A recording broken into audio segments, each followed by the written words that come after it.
Welcome back to Good Day State Line. A museum is a perfect place to learn more about every kind of history, and Midway Village has an exhibit right now that really focuses on Black history.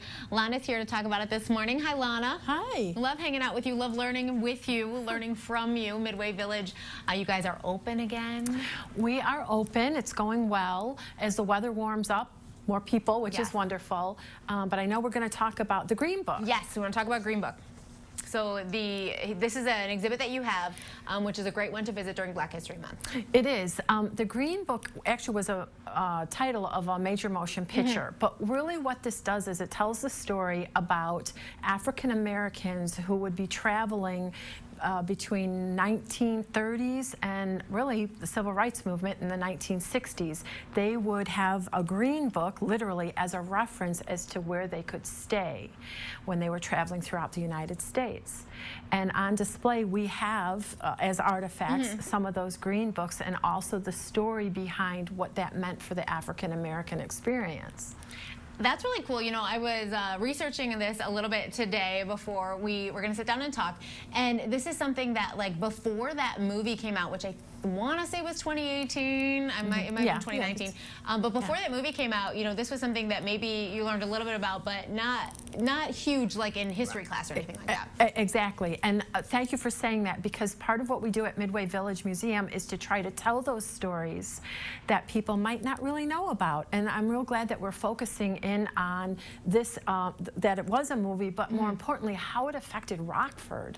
And so, okay, great. Leading into a next question there, Lonna, how did it affect Rockford? Well, when people come to the museum and they go to see the exhibit, they can open up the artifacts. It's all hands-on in that respect, but there listed are the places that the African American population could stay at in Rockford. So it definitely was something that people had to, you know, refer to. So how localized are the books? Like, how big is this book? Well, they're more like pamphlets. Okay. For traveling, of course, it would go in the luggage or, you know, in your Sure. suitcase or whatever. So each region or city would have a different one? No, it would be like the United States, Oh, okay. the person who wrote it, yeah. Okay, cool. And I was reading, it's like 15,000 of these books existed at the time? Yes, and another real interesting point is that this wasn't just for like a year or two. Sure. This was from the 30s all the way up into the civil rights movement in the 60s. So this was something as a reference for a very long time, you know, 30-some years. So I think that's an important point when we're talking about the history behind the Green Book, just how long it was influencing the lives of people. And not only how long, but how not so long ago this was. Yeah, exactly. Right. Very good point too. Right. Less, I mean, even the 1930s, less than 100 years from now is when like this started, and it was on, you know, for decades. So what else do you have in the exhibit? Is there I see some photos, and is there important facts about certain people? Yes, so who the were exhibit involved? is located in our Many Faces One Community Gallery. And then, like I was mentioning, there are exhibit pieces that tell the story that people can read on, you know, exhibit panels, what the story is about the Green Book. That's cool. I really love that. And what do you know in regards to the movie? Because some people probably saw the movie, but never really looked up like how much of the movie was truthful or true to fact. Do you know anything about that? How close was it? You know, I don't, because I didn't watch the movie. Sure. But when I've heard people review it and when I've read reviews about it, I have heard good reviews, and then some people have, you know, not so good reviews. So a little bit mixed. You can't please everyone with a movie, but I know it won a bunch of awards.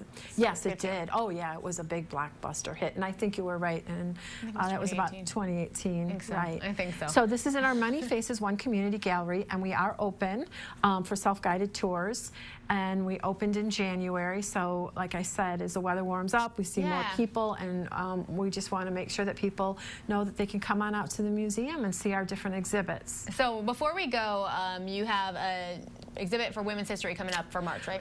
Yes, we have several exhibits related to women's history. Our largest is the Rockford Peaches, of course. But dealing with Women's History Month in March, we'll have 3 lectures, and we're doing hybrid programming where people can watch it over Zoom, or they can come into the main museum center and actually listen to the lecture as an in-person experience too. You know, I love that so much. I feel like, of course, the silver lining pandemic is the fact that we can to our houses, go to our living rooms, and be a part of museums too. I mean, we want to come see it too, you know but we can there participate is a more. silver lining in that, and I've heard other people say the same thing, like, oh, I can't come in person because of it's too far away or whatever, but I certainly can go over Zoom. So I think you're right on when you say it's silver lining in a way. Silver lining. Yes, right. Can't be mad about a silver lining. And your outdoor village is opening when? That's going to open on April 15th. Okay. So that'll be a Thursday. It'll be a free day. So come on out, kick off the new season. It's our 47th year. And we're really happy to be obviously opening those gates a little bit earlier. In fact, usually it opens around May 1, but we thought we'd get into the swing of things about 2 weeks earlier. Right. Maybe that'll make sure we don't have any snow then, Lonna. Hope so. Hope so. Thanks so much for joining us this morning. Of course, you can read more and book your spot to come to the museum at midwayvillage.com. Thanks, Lonna. Coming up next on Good Day Stateline, we are off to cellular sales to introduce you to Casey Jones, and later Rhonda Greer Robinson, president of the Rockford chapter of the NAACP, is joining us via Skype. We'll be right back.